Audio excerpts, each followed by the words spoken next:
നിലയ്ക്കാത്ത ചലനം സാധ്യമാണ്. പെർപെച്വൽ മോഷൻ എന്നാണ് അത്തരം ചലനങ്ങളെ നമ്മൾ വിളിക്കുന്നത്. ഈ ചിത്രത്തിൽ കാണുന്നത് അത്തരം ഒരു ഡിസൈനാണ്. ഇതിനെ പൊതുവിൽ ഓവർ ബാലൻസ്ഡ് വീൽ എന്ന് വിളിക്കും. നമ്മൾ ആ ചിത്രം നോക്കിയാൽ അതിൻ്റെ ചുറ്റും ഒരു പ്രത്യേക രീതിയിൽ കുറേ റോഡുകളിൽ, ലൂസായിട്ടുള്ള റോഡുകളിൽ കുറേ ബോളുകൾ പിടിപ്പിച്ചിട്ടുണ്ട്. ചിലയിടങ്ങളിൽ വെയ്റ്റ്സ് ആയിരിക്കും, ബോളായിരിക്കും, അങ്ങനെ പല രീതിയിൽ പല വേരിയേഷൻസ് ഈ ഡിസൈന് കാണാൻ പറ്റും. ഇതിൻ്റെ അടിസ്ഥാനപരമായിട്ടുള്ള കാര്യം എന്ന് പറയുന്നത് ഈ ചക്രത്തിൻ്റെ ഒരു സൈഡിലെ വെയ്റ്റുകളെല്ലാം ആ ചക്രത്തിൻ്റെ സെൻറ്ററിൽ നിന്നും എപ്പോഴും അല്പം ദൂരെ ആയിരിക്കും. അപ്പോൾ ആ വെയ്റ്റ്സ് ഒരു കറങ്ങാൻ സാധ്യതയുള്ള ഒരു ചക്രത്തിൻ്റെ ഒരു സെൻറ്ററിൽ നിന്നും കുറച്ച് എത്രത്തോളം ദൂരെയാണോ അത്രത്തോളം ആ വെയ്റ്റ്സിന് ടോർക്ക് കൂടുതൽ അപ്ലൈ ചെയ്യാൻ പറ്റും. ഫിസിക്സിൻ്റെ ഭാഷയിൽ ട്വിസ്റ്റിംഗ് ഇഫക്റ്റ് ഓഫ് ഫോഴ്സ് എന്നാണ് ടോർക്കിനെ വിളിക്കുന്നത്. അതായത് ഒരു ബലം ഉപയോഗിച്ച് നമ്മൾ എന്തിനെങ്കിലും കറക്കാൻ ശ്രമിക്കുമ്പോൾ, നമ്മൾ കൈയെത്തി ഒരു ജനാലയുടെ വാതിൽ അടയ്ക്കാൻ ശ്രമിക്കുമ്പോൾ നമ്മൾ ടോർക്കാണ് അപ്ലൈ ചെയ്യുന്നത്. ഈ ടോർക്ക് എപ്പോഴും ഈ കറങ്ങുന്ന അതിൻ്റെ ആക്സിസിൽ നിന്നുള്ള ദൂരം കൂടുന്നതിനനുസരിച്ചിട്ട് കൂടുതൽ ടോർക്ക് നമുക്ക് അനുഭവപ്പെടും. അപ്പോൾ നമ്മൾ ജനാല അടയ്ക്കുന്ന ഉദാഹരണം നോക്കിക്കഴിഞ്ഞാൽ ഈ വിജാഗിരിയോട് ചേർന്നുള്ള ഭാഗത്ത് പിടിച്ചുകൊണ്ട് ജനലെ ആ പാളി അടയ്ക്കാൻ ശ്രമിച്ചു കഴിഞ്ഞാൽ നമുക്ക് കൂടുതൽ എഫർട്ട് ഇടേണ്ടി വരും. എന്നാൽ ആ വാതിലിൻ്റെ അറ്റം വിജാഗിരിയിൽ നിന്നും പരമാവധി ദൂരേക്ക് കൈ എത്തി പിടിച്ചുകൊണ്ട് അടച്ചു കഴിഞ്ഞാൽ താരതമ്യേന എളുപ്പത്തിൽ നമുക്ക് അതിനെ അടയ്ക്കാൻ പറ്റും. ആ ദൂരം കൂടുന്നതിനനുസരിച്ചിട്ട് ടോർക്ക് കൂടുന്നതുകൊണ്ടാണ് അത് സംഭവിക്കുന്നത്. ഇവിടെ അത് അപ്ലൈ ചെയ്യപ്പെടുന്നത് ഈ വെയിറ്റ് ഈ കറങ്ങാൻ സാധ്യതയുള്ള ഈ ചക്രത്തിൻ്റെ സെൻറ്ററിൽ നിന്നും കൂടുതൽ ദൂരെ ആയിരിക്കുമ്പോൾ അതിന് കൂടുതൽ ടോർക്ക് അപ്ലൈ ചെയ്യാൻ കഴിയും. ആ ടോർക്ക് കാരണം ഈ വെയ്റ്റ്സ് ആ ചക്രത്തെ തിരിക്കും. അപ്പോൾ മുകളിലുള്ള ഒരു വെയിറ്റ് അഡീഷണലായിട്ട് മറിഞ്ഞു വീഴും, അതും സെൻറ്ററിൽ നിന്നും കൂടുതൽ ദൂരേക്ക് പോകും. അപ്പോൾ അതും ടോർക്ക് അപ്ലൈ ചെയ്യും. അപ്പോൾ എപ്പോഴും ഈ വെയ്റ്റ്സിൻ്റെ കുറേ ഭാഗം ഓവർ ബാലൻസ്ഡ് ആയിരിക്കും. അത് കൂടുതൽ ടോർക്ക് അപ്ലൈ ചെയ്തുകൊണ്ടിരിക്കും. ആ ടോർക്ക് എപ്പോഴും ഇങ്ങനെ തന്നെ അപ്ലൈ ചെയ്യപ്പെടുന്നതുകൊണ്ട് ഈ ചക്രം നിർത്താതെ കറങ്ങിക്കൊണ്ടിരിക്കും. ഇങ്ങനെയാണ് പെർപെച്വൽ മോഷൻ ഉണ്ടാകുന്നതായിട്ട് പൊതുവിൽ പറയപ്പെടുന്നത്. ഈ പൊതുവിൽ പറയപ്പെടുന്നതെന്ന് പറയാൻ കാരണം ഈ ഡിസൈൻ കാണുമ്പോഴും ഇതെങ്ങനെ പ്രവർത്തിക്കുന്നു എന്നുള്ളതിൻ്റെ വിവരണം കേൾക്കുമ്പോഴും സംഗതി കൊള്ളാമല്ലോ എന്ന് നമുക്ക് തോന്നും. ഇത്തരത്തിലുള്ള അസംഖ്യം ഡിസൈനുകൾ പല കാലഘട്ടങ്ങളിൽ പല ആളുകൾ മുമ്പോട്ട് വച്ചിട്ടുണ്ട്. ഇന്നും ഒരു കാലത്ത് ഇത് കറണ്ടൊക്കെ ഉണ്ടാകുന്നതിന് മുമ്പായിരുന്നു എന്നുണ്ടെങ്കിൽ ഇന്ന് ഇലക്ട്രിസിറ്റിയൊക്കെ വന്നതിന് ശേഷവും മാഗ്നറ്റിക് ലൂപ്പുകളും അങ്ങനെയുള്ള പല ടെക്നിക്കുകളും ഉപയോഗിച്ചുകൊണ്ടും സിമിലർ ഐഡിയാസ് ഒരുപാട് പേര് വെക്കുന്നുണ്ട്. പലപ്പോഴും ഇത് പേറ്റൻറ്റിന് വരെ ആൾക്കാർ അപ്ലൈ ചെയ്യാറുണ്ട്. എന്തിനാണ്? ഈ സംഗതി നിലയ്ക്കാതെ ചലിച്ചുകൊണ്ടിരിക്കുമെങ്കിൽ വെളിയിൽ നിന്നും നമ്മൾ ചലിപ്പിച്ചുകൊണ്ടേ ഇരിക്കാതെ അതിന് സ്വയം ചലിച്ചുകൊണ്ടേ ഇരിക്കാൻ പറ്റുമെന്നുണ്ടെങ്കിൽ നമുക്ക് അതുണ്ടാക്കാൻ പോകുന്ന പ്രാക്ടിക്കൽ ബെനിഫിറ്റ്സ് എന്ന് പറഞ്ഞാൽ ചില്ലറയൊന്നും അല്ല. ഈ പെർപെച്വൽ മോഷൻസ് എന്ന് പൊതുവിൽ വിളിക്കുന്ന ഇത്തരം കാര്യങ്ങളിലെല്ലാം നമുക്ക് കാണാൻ കഴിയുന്നൊരു കാര്യം, എത്ര അപ്പീലിംഗ് ആയിട്ടുള്ള വളരെ ആകർഷകമെന്ന് തോന്നുന്ന ഡിസൈൻ ആണെങ്കിൽ പോലും ഇതൊന്നും തന്നെ പ്രവർത്തിക്കില്ല. ഡിസൈനുകൾ എത്ര നല്ലതെന്ന് നമുക്ക് തോന്നിയാലും ഇതൊന്നും പ്രാക്ടിക്കലല്ല. അതിനെക്കുറിച്ചാണ് നമ്മൾ ഇന്ന് സംസാരിക്കുന്നത്. എന്തുകൊണ്ടാണ് നമ്മൾ വിചാരിക്കുന്നത് പോലെ ഊർജ്ജത്തെ അങ്ങനെ ഫ്രീ ആയിട്ട് നമുക്ക് എക്സ്ട്രാക്ട് ചെയ്തെടുക്കാൻ കഴിയാത്തത്? ഈ ഓവർ ബാലൻസ്ഡ് വീലിൻ്റെ എക്സാമ്പിൾ നമ്മൾ എടുക്കുകയാണെന്നുണ്ടെങ്കിൽ അവിടെ പലപ്പോഴും ഇതിൻ്റെ വിശദീകരണം നടത്തുമ്പോൾ നമ്മൾ മറന്നു പോകുന്നൊരു ഭാഗം ശരിയാണ്. ഒരു വശത്ത് ഈ വെയ്റ്റുകൾ സർക്കിളിൻ്റെ സെൻറ്ററിൽ നിന്നും കൂടുതൽ ദൂരത്തായതുകൊണ്ട് കൂടുതൽ ടോർക്ക് അത് അപ്ലൈ ചെയ്യും എന്നുള്ളത് ശരിയാണ്. പക്ഷേ ഇതേ വെയ്റ്റ്സിന് മറുവശത്തെത്തുമ്പോൾ ഈ ടോർക്ക് തിരിച്ചു കൊടുക്കേണ്ടി വരും. കാരണം അത് മുകളിലേക്കാണ് കയറേണ്ടത്. അപ്പോൾ സ്വാഭാവികമായിട്ടും ഒരു കംപ്ലീറ്റ് സൈക്കിൾ പൂർത്തിയാക്കുമ്പോൾ ഗെയിൻ ചെയ്യുന്ന അഡീഷണൽ ടോർക്ക് വേറൊരു സ്ഥലത്ത് നമ്മൾ നഷ്ടപ്പെടുത്തിയേ പറ്റും.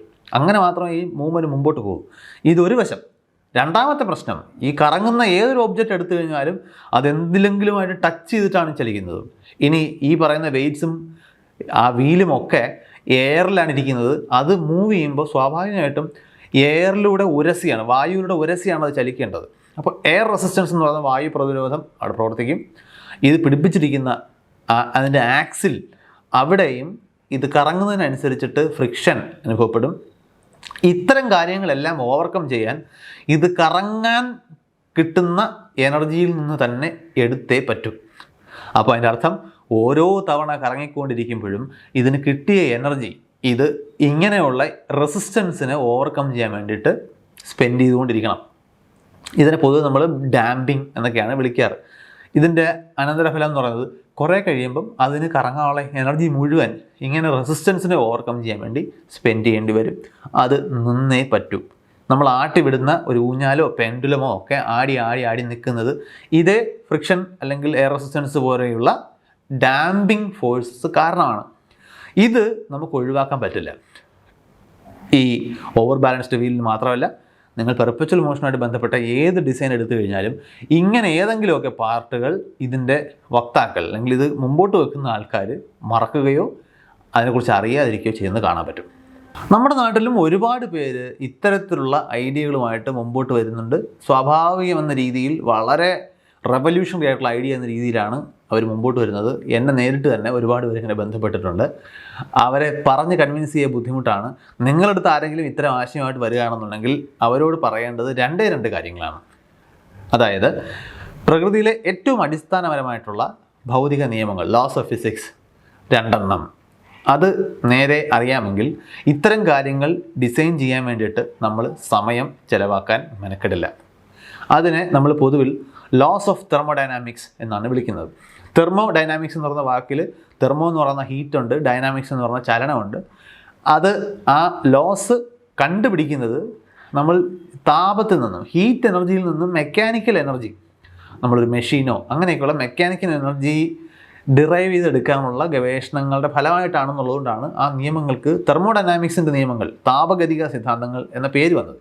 പക്ഷേ അവ ഈ ഹീറ്റും മോഷനും ഉള്ള സ്ഥലങ്ങളിൽ മാത്രം ബാധകമായിട്ടുള്ള നിയമങ്ങളല്ല. അവ ഇന്ന് ഭൗതിക ശാസ്ത്രത്തിലെ ബേസിക് ലോസ് ഓഫ് നേച്ചറായിട്ടാണ് കണക്കാക്കുന്നത്. അടിസ്ഥാന പ്രകൃതി നിയമങ്ങൾ തന്നെയാണവ. ഏറ്റവും പ്രധാനം ആദ്യത്തെ 2 നിയമങ്ങളാണ്. ഒന്നിനെ നമ്മൾ വിളിക്കുന്നത് ഫസ്റ്റ് ലോ ഓഫ് തെർമോഡൈനാമിക്സ് അല്ലെങ്കിൽ law of conservation of energy എന്നാണ്. അത് പറയുന്നത് എല്ലാവർക്കും പരിചയമുണ്ടാകും, സ്കൂളിലൊക്കെ ഇത് പഠിക്കുന്നുണ്ടാവും. ഫസ്റ്റ് ലോ ഓഫ് തെർമോഡൈനാമിക്സ് എന്ന് തന്നെ വിളിച്ചില്ലെങ്കിലും law of conservation of energy അല്ലെങ്കിൽ ഊർജ്ജ സംരക്ഷണ സിദ്ധാന്തം എന്നാണ് പൊതുവെ അതിനെ വിളിക്കാറ്. അത് പറയുന്നത് നമുക്ക് എനർജിയെ ഉണ്ടാക്കാനോ ഇല്ലാതാക്കാനോ സാധിക്കില്ല. അതിനെ ഒരു സ്ഥലത്തു നിന്ന് വേറെ സ്ഥലത്തേക്ക് ട്രാൻസ്പോർട്ട് ചെയ്യാനോ ഒരു ഫോമിൽ നിന്നും വേറൊരു ഫോമിലേക്ക് മാറ്റാനോ മാത്രമേ നമുക്ക് സാധിക്കൂ. ഇപ്പോൾ നമ്മളൊരു വെള്ളത്തിൽ നിന്നും കറണ്ട് ഉൽപ്പാദിപ്പിക്കുന്നു നമ്മൾ പറയുമ്പോൾ നമ്മൾ അടിസ്ഥാനപരമായിട്ട് ചെയ്യുന്നത് താഴേക്കൊഴുകുന്ന വെള്ളത്തിൻ്റെ കൈനറ്റിക് എനർജി. ആ കൈനറ്റിക് എനർജി വരുന്നത് വെള്ളം കുറച്ച് ഉയരമുള്ള സ്ഥലത്ത് കെട്ടി നിൽക്കുമ്പോൾ അതിന് താഴെ നിൽക്കുന്ന ലെവലിനെ ഉള്ള വെള്ളത്തെ അപേക്ഷിച്ച് കൂടുതൽ പൊട്ടൻഷ്യൽ എനർജി ഉണ്ടാവും. ഈ എനർജിയാണ് താഴേക്ക് ഒഴുകുമ്പോൾ കൈനറ്റിക് എനർജി ആയിട്ട് മാറുന്നത്. വെള്ളത്തിൻ്റെ ഈ കൈനറ്റിക് എനർജി ഉപയോഗിച്ച് ഒരു ടർബൈനെ കറക്കി ആ മോഷനെ ഇലക്ട്രിസിറ്റി ആക്കി മാറ്റുകയാണ് ചെയ്യുന്നത്, അല്ലെങ്കിൽ ഇലക്ട്രിക്കൽ എനർജി ആയിട്ട് മാറ്റുകയാണ് അവിടെ ചെയ്യുന്നത്.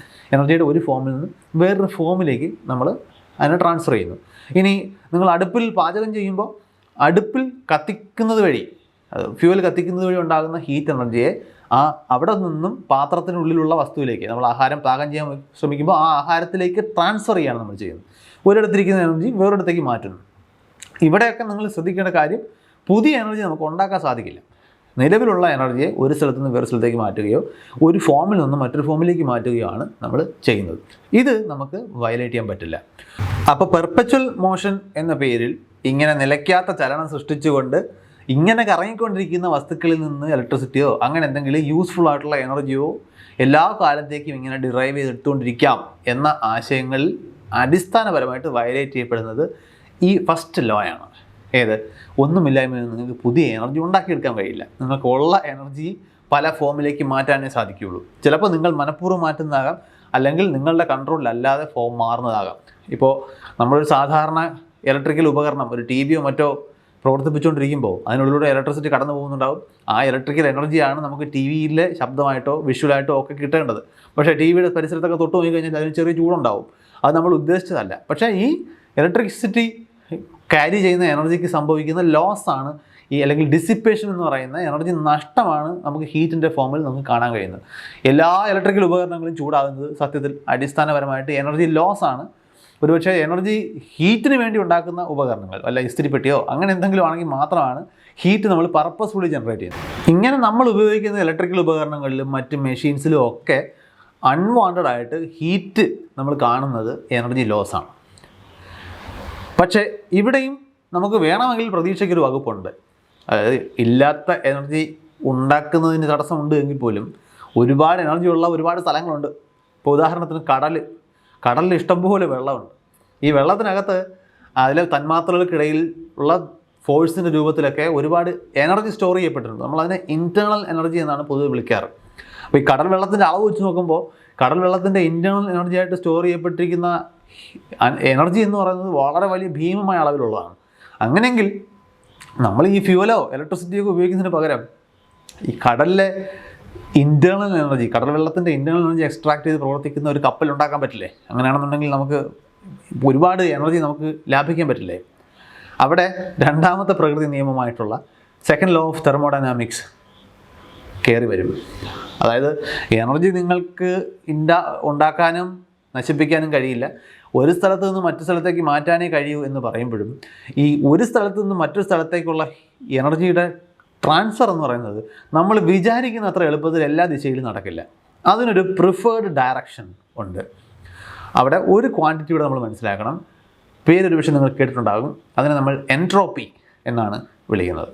എൻട്രോപ്പി എന്ന് പറയുന്നത് പൊതുവെ നമ്മൾ ഈ തെർമോഡൈനാമിക്സിലൂടെയൊക്കെ പ്രപഞ്ചത്തിലെ എനർജിയെക്കുറിച്ച് മനസ്സിലാക്കാൻ ശ്രമിക്കുമ്പോൾ വളരെ നിർണായകമായിട്ടുള്ള ഒരു പാരാമീറ്ററാണ് എൻട്രോപ്പി എന്ന് പറയുന്നത്. ഈ എൻട്രോപ്പി കൂടുന്ന ദിശയിലാണ് ഊർജം സ്വാഭാവികമായി ട്രാൻസ്ഫർ ചെയ്യപ്പെടുക.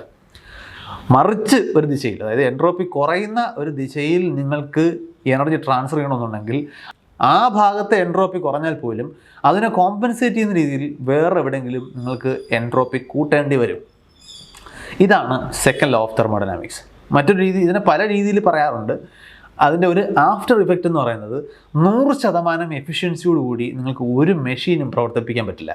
100% എഫിഷ്യൻസി എന്ന് ഉദ്ദേശിക്കുന്നത്, ഇപ്പോൾ ഒരു ഹീറ്റ് എഞ്ചിൻ, നമ്മുടെയൊക്കെ ഒരു വണ്ടി, സാധാരണ ഒരു പെട്രോൾ എഞ്ചിൻ, ഒരു വണ്ടിയിലിരിക്കുന്ന പെട്രോൾ എഞ്ചിൻ്റെ പ്രത്യേകത എന്താണ്? നമ്മൾ അതിനുള്ളിലേക്ക് പെട്രോൾ എന്ന് പറഞ്ഞ ഫ്യൂവൽ കൊടുക്കുന്നു, അതിനെ ബേൺ ചെയ്ത് എനർജി റിലീസ് ചെയ്തിട്ട് അതിനെ ആ വണ്ടിയുടെ മോഷനാക്കി മാറ്റുകയാണ് നമ്മൾ ചെയ്യുന്നത്. അല്ലെങ്കിൽ ചിലപ്പോൾ ആ മോഷനിൽ നിന്ന് തന്നെ നമ്മൾ ബാറ്ററി ചാർജ് ചെയ്യുന്നുണ്ടാവും.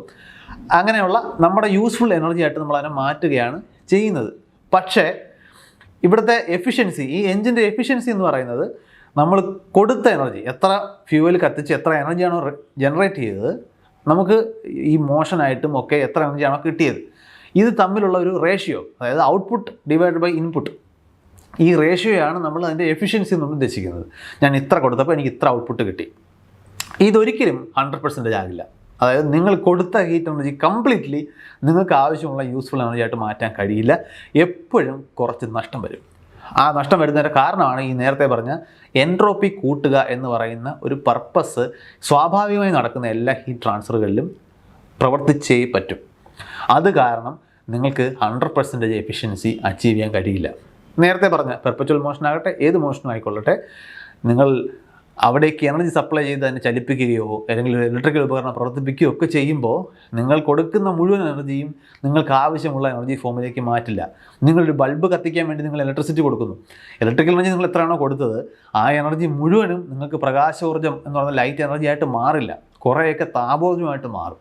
നിങ്ങൾ ബൈക്കിൽ പെട്രോൾ എൻജിൻ പ്രവർത്തിപ്പിച്ച് എനർജി ഉണ്ടാക്കുമ്പോൾ നിങ്ങൾക്ക് ചലിക്കാനുള്ള എനർജി ആയിട്ടോ ബാറ്ററി ചാർജ് ചെയ്യാനുള്ള എനർജി ആയിട്ടോ ഒക്കെയാണ് കിട്ടേണ്ടതെങ്കിലും അനാവശ്യമായിട്ടുള്ള ശബ്ദം, അൺവാണ്ടഡ് ആയിട്ടുള്ള സ്ഥലങ്ങളിലുള്ള വൈബ്രേഷൻ, ചൂട്, ഇങ്ങനെയുള്ള പല ഫോം കൂടി ചേർന്നാണ് അതിൻ്റെ ഔട്ട്പുട്ട് ഉണ്ടാകുക. അതായത് നമുക്ക് കിട്ടേണ്ട സംഗതി നമ്മൾ കൊടുത്തതിൽ നിന്നും കംപ്ലീറ്റ് ആയിട്ട് കിട്ടില്ല, കുറേ ഭാഗം എന്തായാലും നഷ്ടപ്പെടും. നേരത്തെ പെർപ്പച്വൽ മോഷൻ ഉദാഹരണം പറഞ്ഞതുപോലെ ഇത് കറങ്ങിക്കൊണ്ടിരിക്കുമ്പോൾ ഈ വെയിറ്റ്സ് വായുവിൻ്റെ റെസിസ്റ്റൻസിനെ ഓവർകം ചെയ്യണം, അത് ആക്സിലിന് ചുറ്റുമുള്ള ഫ്രിക്ഷനെ ഓവർകം ചെയ്യണം. ഇവിടെ എല്ലാം എനർജി നഷ്ടപ്പെട്ടുകൊണ്ടിരിക്കും. ഒരു പെൻഡുലം ആട്ടി വിട്ട് കഴിഞ്ഞാൽ നമ്മൾ വെറും തിയറി മാത്രം നോക്കുകയാണെന്നുണ്ടെങ്കിൽ, പെൻഡുലം ചലിക്കുന്നതിൻ്റെ തിയറി മാത്രം നമ്മൾ നോക്കുകയാണെന്നുണ്ടെങ്കിൽ അതൊരിക്കലും നിൽക്കാൻ പാടില്ല. പക്ഷേ അത് പ്രാക്ടിക്കൽ സിറ്റുവേഷനിൽ നമ്മൾ എപ്പോഴും നോക്കുമ്പോൾ എയറിലുള്ള അതിൻ്റെ എയർ റെസിസ്റ്റൻസിനെ ഓവർകം ചെയ്യാനുള്ള എനർജിയും അതിനെ കെട്ടിയിട്ടിരിക്കുന്ന ഭാഗത്തുള്ള അവിടുത്തെ ഫിസിക്കൽ ഫ്രിക്ഷൻ ഓവർകം ചെയ്യാനുള്ള എനർജിയും ഒക്കെ ഈ പെൻഡുലം ആട്ടാൻ ആദ്യം അതിന് കൊടുത്ത എനർജിയിൽ നിന്ന് തന്നെ കണ്ടെത്തണം. അത് ഓരോ തവണ അത് ഓസിലേറ്റ് ചെയ്യുമ്പോഴും ആ എനർജി നഷ്ടപ്പെട്ടുകൊണ്ടിരിക്കും.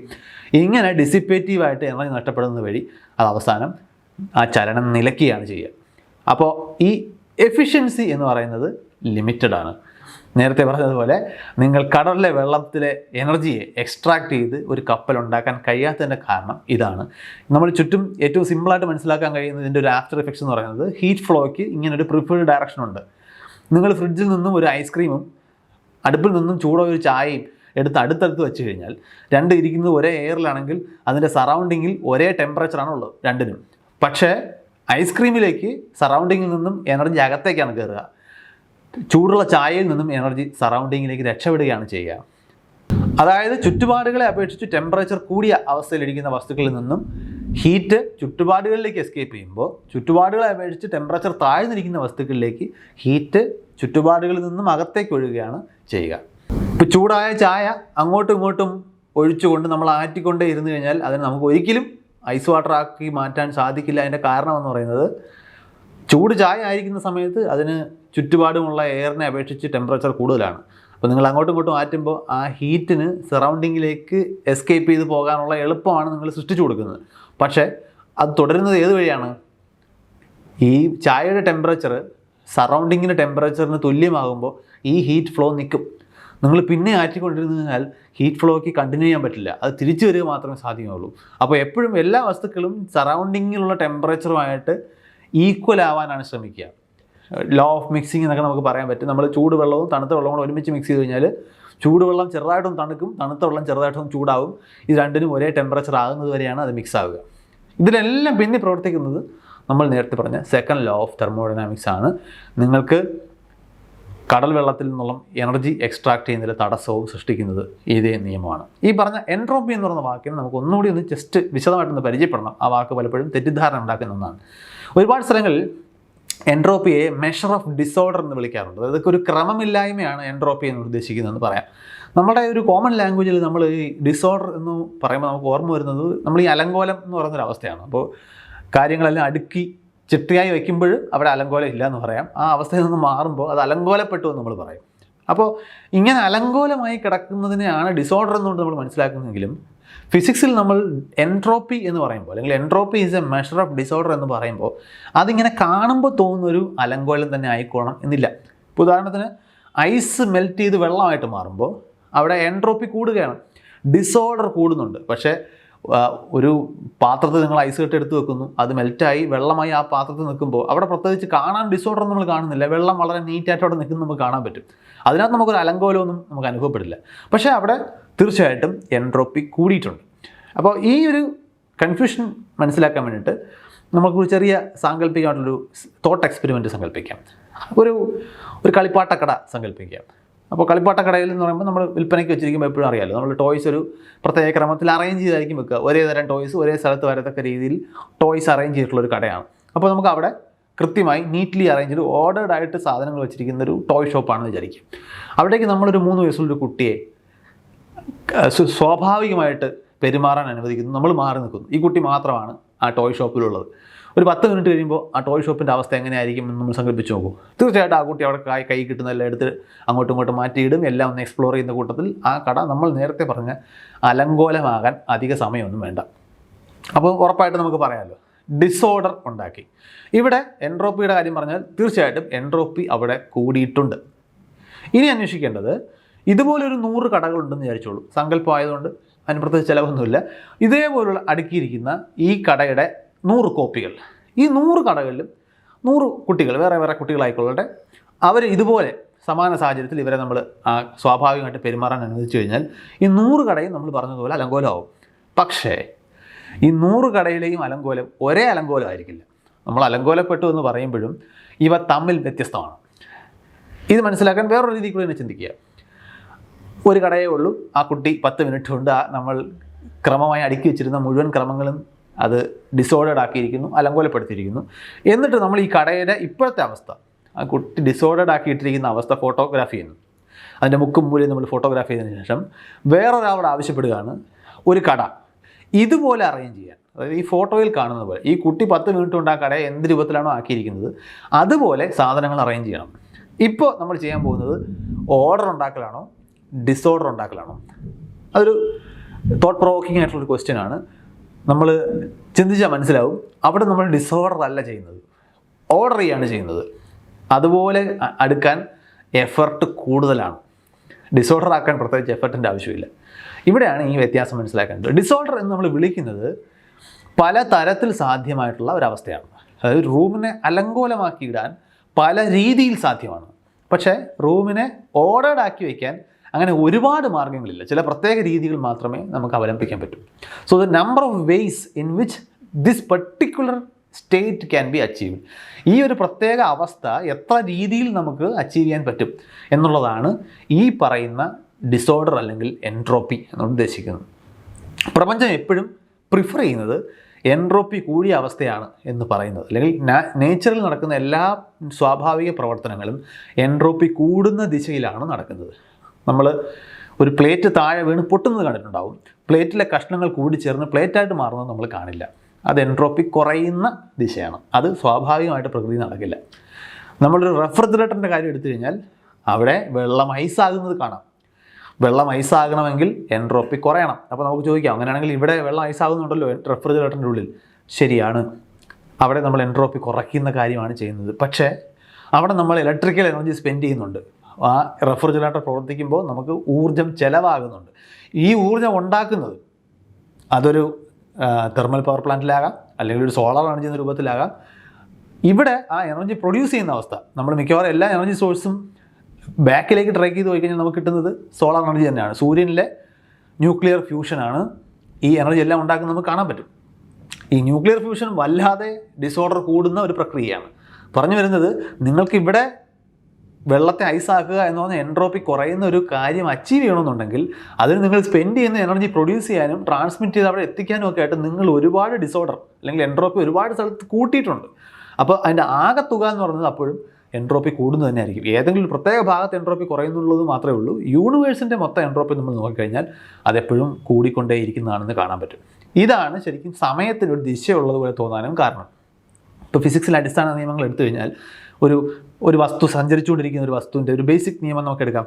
അവിടെ ഒരു സഞ്ചരിക്കുന്ന ദൂരം എക്സ് ആയിക്കട്ടെ, അതിൻ്റെ വെലോസിറ്റി വി ആയിക്കൊള്ളട്ടെ, അത് സഞ്ചരിക്കുന്ന സമയം ടി ആണെന്ന് വിചാരിച്ചോളൂ.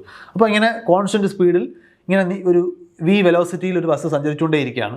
നമ്മളതിൻ്റെ ഒരു സ്റ്റോപ്പ് ക്ലോക്ക് ഉപയോഗിച്ച് അത് എത്ര നേരം സഞ്ചരിച്ചു എന്ന് എടുക്കുന്നു. അപ്പോൾ ആ സമയം നമുക്കറിയാം, അതിൻ്റെ വെലോസിറ്റി നമുക്കറിയാം. അങ്ങനെയെങ്കിൽ എത്ര ദൂരം സഞ്ചരിച്ചു എന്ന് നമുക്ക് കണക്കാക്കാൻ പറ്റും. അപ്പോൾ അവിടുത്തെ ഇക്വേഷൻ എന്ന് പറയുന്നത് X is equal to V T എന്ന് പറയുന്ന ഇക്വേഷനാണ്.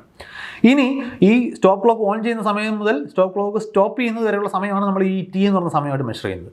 ഇതിന് മുമ്പ് ഇതേ ഇക്വേഷൻ വെച്ചിട്ട് ഇത് ഏത് സ്ഥാനത്തായിരുന്നു പിന്നിൽ നമ്മൾ മെഷർമെൻറ്റ് തുടങ്ങുന്നതിന് മുമ്പ് എവിടെയായിരുന്നു എന്ന് കണക്കാക്കാൻ ഈ ടിയെ നെഗറ്റീവ് ടി ആയിട്ട് ഇട്ടാൽ മതി.